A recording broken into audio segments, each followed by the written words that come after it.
Hey, astronauts, welcome to the Digital Galaxy Podcast. I'm your pilot, Justin. And I'm Paul, your cape wearing, crime fighting, trusted sidekick. Buckle up because today in episode 4, we're discussing fake news.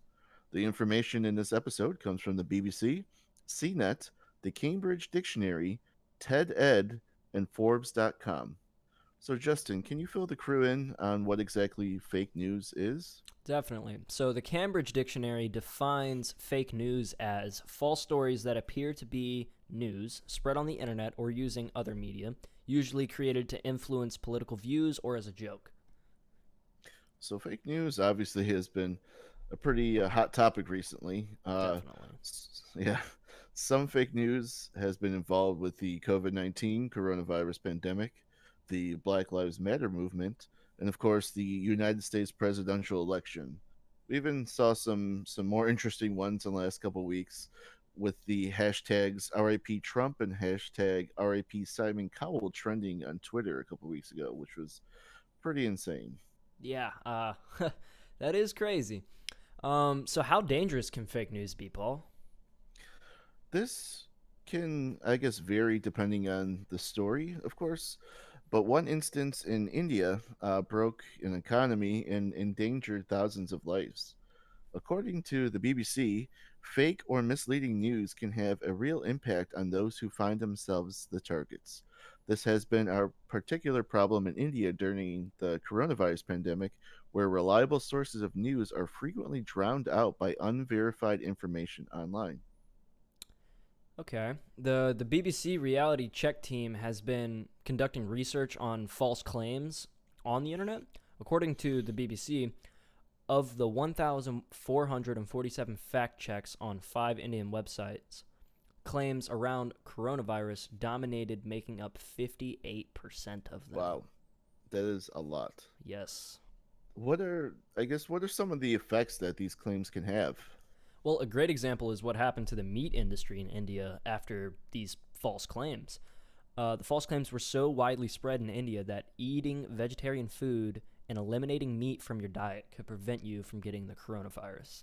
The meat industry lost close to 80% of their sales from Wow. these false claims, just truly hurting thousands of Hmm. businesses. Yeah, I feel like my meat consumption went up 80% Oh, during the quarantine. absolutely. But speaking of businesses and misinformation, what can you tell the crew about the recent backlash against Facebook? Well, advertisers are boycotting Facebook and are refusing to advertise on that platform because of misinformation and hate speech on the platform. According to Forbes, over 100 companies, including Lego Group, Dunkin' Donuts, PopSockets, Europe, and Consumer Reports, joined the boycott on Wednesday, following a slew of major announcements this week from Target, Best Buy, Pfizer, Ford, Adidas, Clorox, Chobani, and Chobani. more, that they will join an unfriending list of 500 brands that collectively spend hundreds of millions of dollars with Facebook every year. Yeah, Facebook made close to like $70 billion last year. Wow.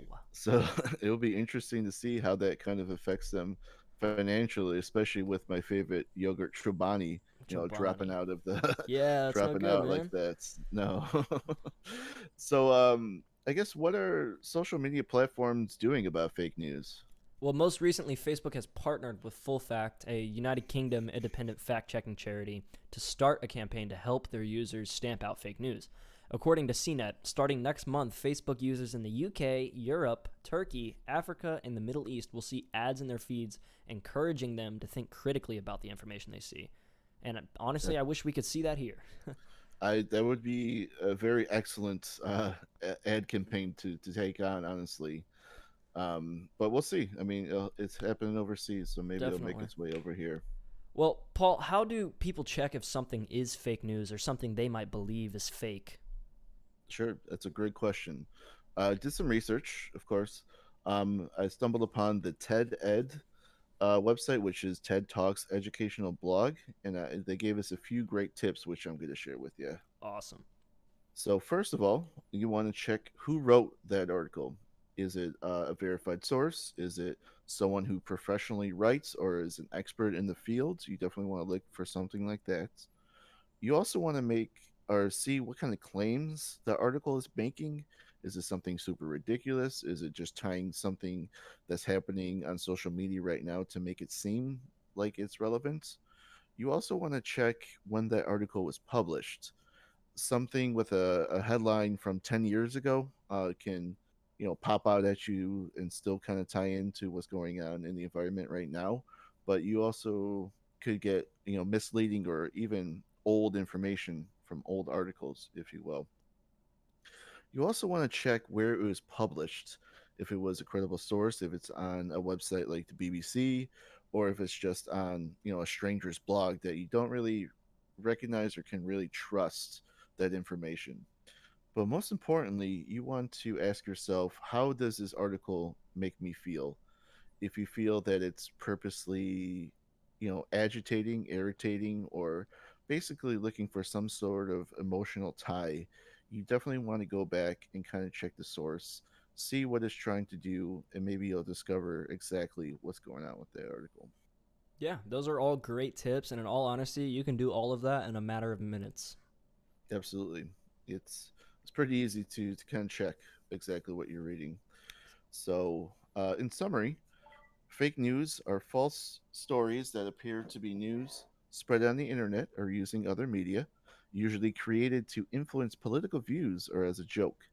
Fake news can have real life implications, and social media companies are starting to consider taking measures to deter the spread. Well, guys, that about wraps it up for this one. Don't forget to follow our channels on YouTube, Spotify, Google Podcasts, and iTunes. You can also find this episode in written form on our website, forestsocial.com/digitalgalaxypodcast. This episode was created by Forest Social, a social media app where you are in charge of your data and community. Check it out at forestsocial.com. Thanks for coming along on our journey, and we'll see you guys in the next one.